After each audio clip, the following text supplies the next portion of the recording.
All right, everybody, so we're going to keep plugging away here at graph and quadratic functions.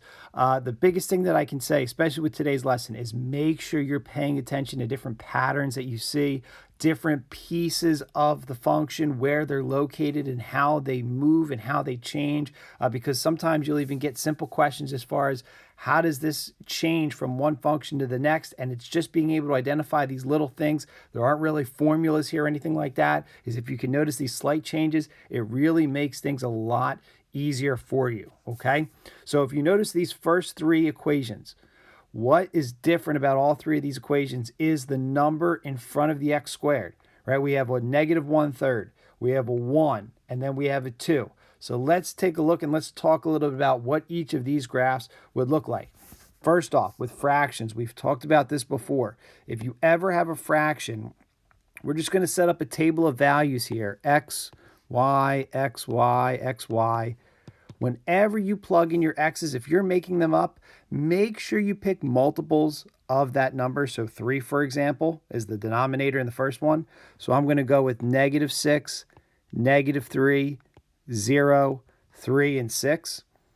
Okay, again, multiples of 3 makes this a lot easier because now when I go to plug in each of these numbers, I'm going to end up with whole numbers. If I try to use like 1 or 2, I'm going to end up getting fractions for the y value, and we just don't want to deal with fractions. Seriously, come on. We want to just deal with whole numbers. So let's make this easy for ourselves. Let's go with multiples of 3.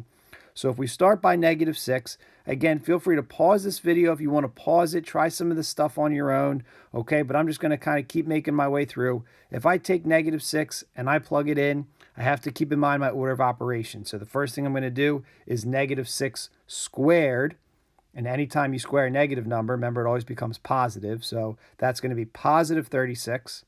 And then 36 times -1/3 is -12. I plug in -3, right? When you square it, it becomes positive, so that's going to be 9. 9 times -1/3 is going to give me -3. Plug in 0, right? Whenever you plug in 0, makes everything in that case 0. Plug in +3, okay? 3 squared is 9. 9 times -1/3 is -3. Look at that. -3, you get -3. Plug in +3, you get -3. Very interesting. Plug in 6. 6 squared is 36 times -1/3. That gives you -12. Huh. Would you look at that?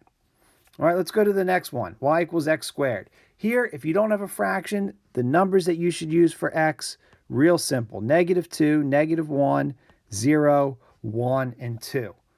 All right, so we plug in -2. We square it. We get +4. -1 squared, we get +1.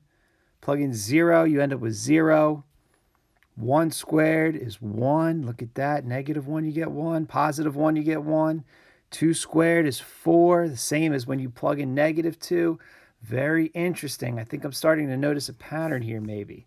All right, 2x squared. Again, there's no fraction, so let's just plug in -2, -1, 0, 1, and 2.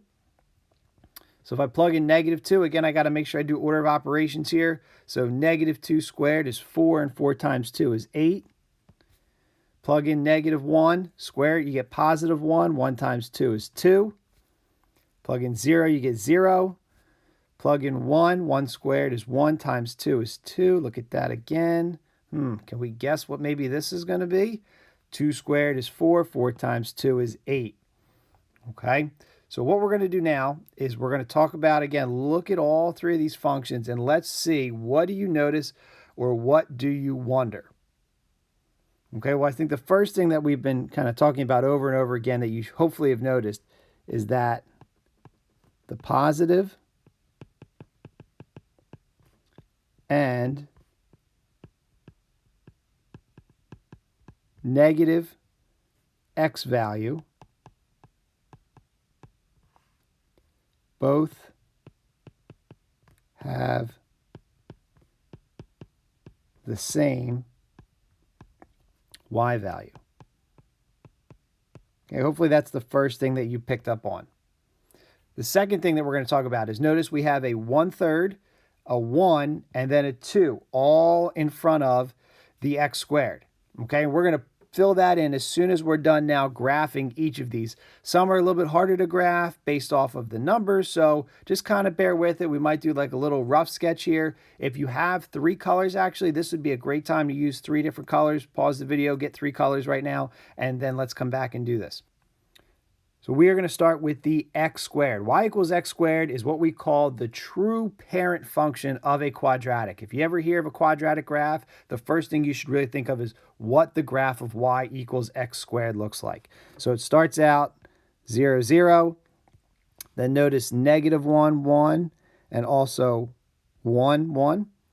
Then we have 2, 4, and negative 2, 4.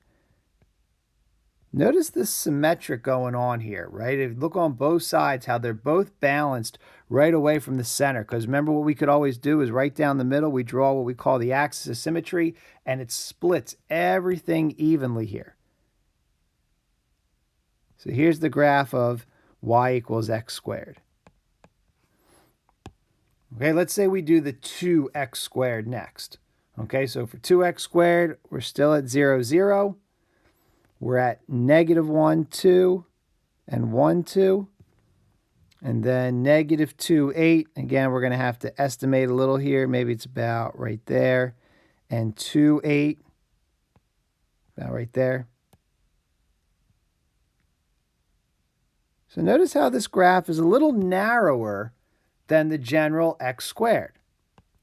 Okay, again, this is the one of 2x squared. So even though this is going to be flipped down, I don't even graph it. How do I know it's flipped down? A little trick, right? This negative out in front always means that my graph is going to go downward. It's going to be a upside down U shape. Okay, a little trick for you there. We'll talk more about that eventually. So if I plot these, I know it's going to be 0, 0, negative 3, negative 3, positive 3, negative 3, and then 6 and negative 6, and I'm down at negative 12. So again, we're going to have to do a little bit of estimating here. Maybe we'll put a dot there, put a dot right there. But look at the shape of this graph. Notice how it gets a little bit wider. Okay, so the negative doesn't do anything to that. The negative is just that it's down. It's the 1/3 that makes this graph a little bit wider. So let's kind of sum it up here. When the number in front of x squared is bigger, the graph is narrower, and when the number is smaller, the graph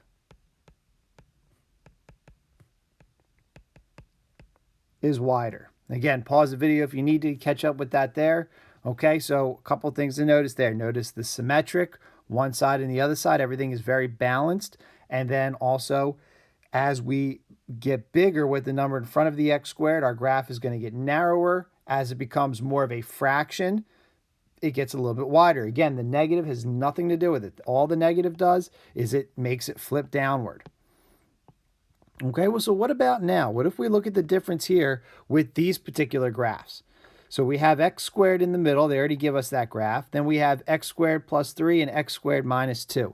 So no fraction. So we're just going to fill in negative 2, negative 1, 0, 1, and 2 for our x values. We can put that for both of these.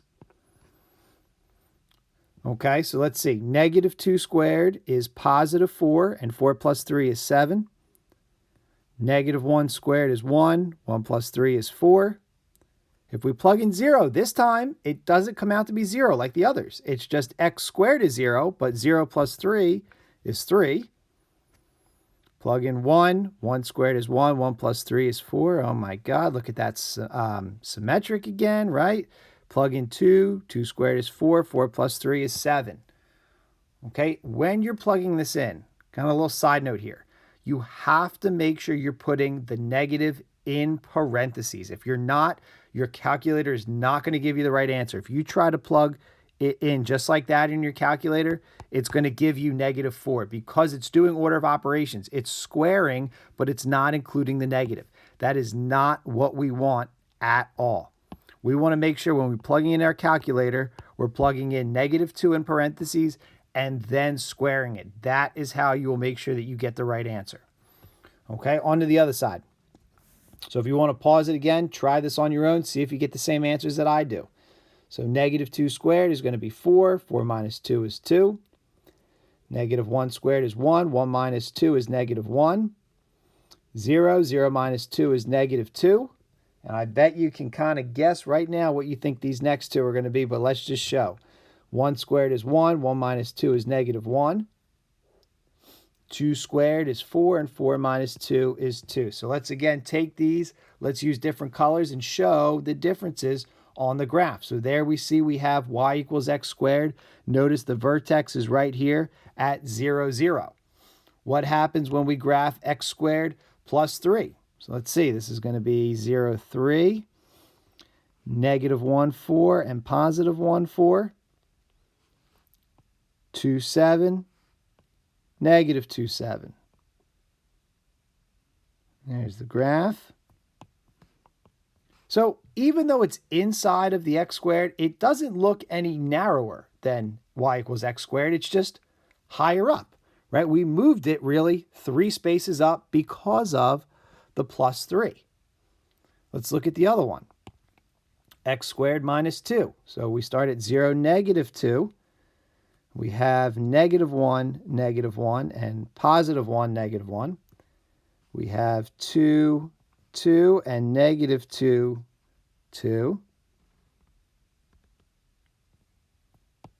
And again, I would say the same thing here. Same shape as y equals x squared, y equals x squared plus 3. The only difference is this time we are moving down 2 spaces. It's really because of that -2. So what kind of notes can we put at the end? What do we notice here? We can say that the shape of the graph is the same. The only change is the vertex. Right? The only change is the vertex. All right, on to the next page. I know it's kind of been a little long today. I promise it's not always going to be this long. This is our last page of notes. We're going to get through this, and then there's only a couple problems that you have to worry about doing today, okay? So to make up for that, there's not a lot of work we got to do. So given a graph, right, we talked about all of these things, domain and range we'll get into in a little bit here, but we've talked about all of them in the last couple of days. Now what we're going to start to do is being able to identify them off of a graph. So the vertex, right, the vertex, you should know where to look, is always where the graph changes direction. So that's that point right down there. So we're going to estimate what that is. It looks like it's, there's 0. This is -1. That's 0. So this kind of looks like it's in the middle here at -0.5. And then it comes down here. It passes the halfway point. So we could say that the coordinates look like -0.5 and then -1 3/4. Okay, those would be the coordinates of the vertex there. Is it a min or a max? Remember when it's at the bottom of the graph, that means it's a minimum. The axis of symmetry is always the line down the middle that splits it in half, which we see here. It's this dotted line. And because it's a line, it's really an equation. It's x equals -0.5. The axis of symmetry is always going to match up with the x value of the vertex. Okay? Right? The zeros also refer to the x-intercepts. This point and this point. So the easy one we can see is -1, 0. I would say the one on the right, the one over here, that looks like it's about at 1/4, 0. Okay, the y-intercept, where does it cross? Here is our y-axis right here, so it crosses right there. Boom. at 0, -1. So domain and range, going back to domain and range, right? Domain talking about moving left to right. You can write that down, left to right. Well, this graph with the arrows here really goes on forever to the left and forever to the right. So negative infinity to positive infinity. The range, which we always go down to up. So we always start, what's the lowest spot on the graph? Well, in this case, it's the vertex. That's as low as the graph goes, but it keeps going up, up, up, and up. So the bottom of the graph is -1 3/4, and it keeps going up to infinity. Okay, why did we use -1 3/4 as opposed to -1/2? Because the range is, remember, is always talking about the y values. The domain is the x values. The range always refers to the y values. Okay, last question here for the day. I want you to try to pause, see if you can figure this out before I give you the answer. They give you half the parabola with the vertex. What will the other 0 be? See if you can take a second and try and figure it out.